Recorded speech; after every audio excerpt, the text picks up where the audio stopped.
Pookode veterinary സർവകലാശാലയിലെ വിദ്യാർത്ഥിയായിരുന്ന സിദ്ധാർത്ഥന്റെ കുടുംബത്തിന് നഷ്ടപരിഹാരം നൽകാനുള്ള ഉത്തരവുണ്ടായിരുന്നു. അത് നടപ്പാക്കാത്തതിൽ ഇപ്പോൾ സംസ്ഥാന സർക്കാരിന് ദേശീയ മനുഷ്യാവകാശ കമ്മീഷന്റെ നോട്ടീസ് നൽകിയിരിക്കുകയാണ്. ജൂലൈ 1 ചീഫ് സെക്രട്ടറി നേരിട്ട് ഹാജരായി വിശദീകരിക്കണം. അതായത് ദേശീയ മനുഷ്യാവകാശ കമ്മീഷൻ കുടുംബത്തിന് 7 ലക്ഷം രൂപ നഷ്ടപരിഹാരം നൽകണം എന്നായിരുന്നു ഉത്തരവിട്ടിരുന്നത്. പ്രശാന്ത് കൃഷ്ണ വിവരങ്ങളുമായി. പ്രശാന്ത്, കേരളമാകെ ചർച്ച ചെയ്യപ്പെട്ട സിദ്ധാർത്ഥന്റെ മരണം, അതിൽ എന്തുകൊണ്ടാണ് ഈ നഷ്ടപരിഹാര തുക നൽകാതെ പോയത്? ഏതരത്തിലുള്ള ഇടപെടൽ ഇപ്പോൾ മനുഷ്യാവകാശ കമ്മീഷന്റെ ഭാഗത്ത് നിന്ന് ഉണ്ടാകുന്നു? സർക്കാരിന്റെ ഭാഗത്ത് നിന്ന് വിശദീകരണമുണ്ടോ?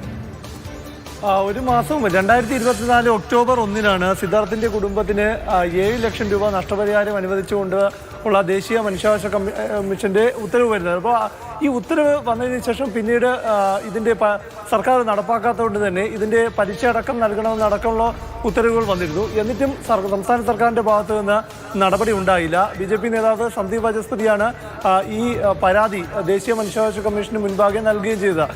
അപ്പോൾ ഇപ്പോൾ ദേശീയ മനുഷ്യാവകാശ കമ്മീഷൻ ഉത്തരവിട്ടിരിക്കുന്നത് ചീഫ് സെക്രട്ടറി ജൂലൈ 1 നേരിട്ട് തന്നെ ഈ വിഷയത്തിൽ ഹാജരായി വിശദീകരിക്കണമെന്നതാണ്. എന്തായാലും ഇക്കാര്യത്തിൽ ചീഫ് സെക്രട്ടറി നേരിട്ട് ഹാജരാകേണ്ടി വരും, അതോ ഇനി മറ്റ് എന്ത് നടപടിക്രമമാണ് സർക്കാർ സ്വീകരിക്കുന്നത് എന്നതാണ്. ഏതായാലും ഈ ഒരു ഉത്തരവിനെതിരെ കോടതിയെ സമീപിക്കാൻ ഒരുങ്ങുകയാണോ? അല്ലെങ്കിൽ ഇപ്പോൾ ആദ്യം നഷ്ടപരിഹാര തുക നൽകണമെന്ന് പറയുന്നു, അത് കൊടുക്കാത്തപ്പോൾ പലിശ സഹിതം കൊടുക്കണമെന്ന് നിർദ്ദേശിക്കുന്നു. അതും ആ ഉത്തരവും സർക്കാർ പൂഴ്ത്തുക എന്ന് വേണമെങ്കിൽ നമുക്ക് പറയാം. ഇപ്പോൾ ഈ പണം നൽകാതിരിക്കാൻ വേണ്ടി നിയമ നടപടിയിലേക്ക്, അതായത് കോടതിയെ സമീപിക്കാൻ ഒരുങ്ങുകയാണോ കേരളത്തിലെ സർക്കാർ? സർക്കാർ ഇതിൽ ഒരു നിയമ പോരാട്ടത്തിലേക്കുള്ള നീക്കം തന്നെയാണ് എന്ന് വേണം മനസ്സിലാക്കാൻ. കാരണം അല്ലെങ്കിൽ ദേശീയ മനുഷ്യാവകാശ കമ്മീഷൻ ഇത്തരം ഒരു ഉത്തരവിട്ടതിന് ശേഷം സർക്കാർ ഇതിൽ ഈ നഷ്ടപരിഹാര തുക കുടുംബത്തിന് നൽകുന്നതിന് വേണ്ടി കാലതാമസം വരുത്തുന്നത് എന്തിന് എന്ന കാര്യത്തിൽ ഒരു അവ്യക്തത നിലനിർത്തുന്നു. അതായത് ഒരു നിയമ പോരാട്ടം സർക്കാർ നടത്തുമ്പോഴും കുടുംബത്തിന് അർഹമായ നഷ്ടപരിഹാരം അല്ലെങ്കിൽ 7 ലക്ഷം രൂപ നഷ്ടപരിഹാരം എന്നത് അവരുടെ ആവശ്യവും അവരുടെ ന്യായമാണ്. അപ്പോൾ ഇതിനുപരി ഈ വിഷയവുമായി ബന്ധപ്പെട്ട് ഇത് നമുക്കറിയാം, പൂക്കോട് വെറ്റിനറി സർവകലാശാലയിൽ SFIക്കാരടക്കം 18 പേരാണ് ഈ കേസിൽ പ്രതി.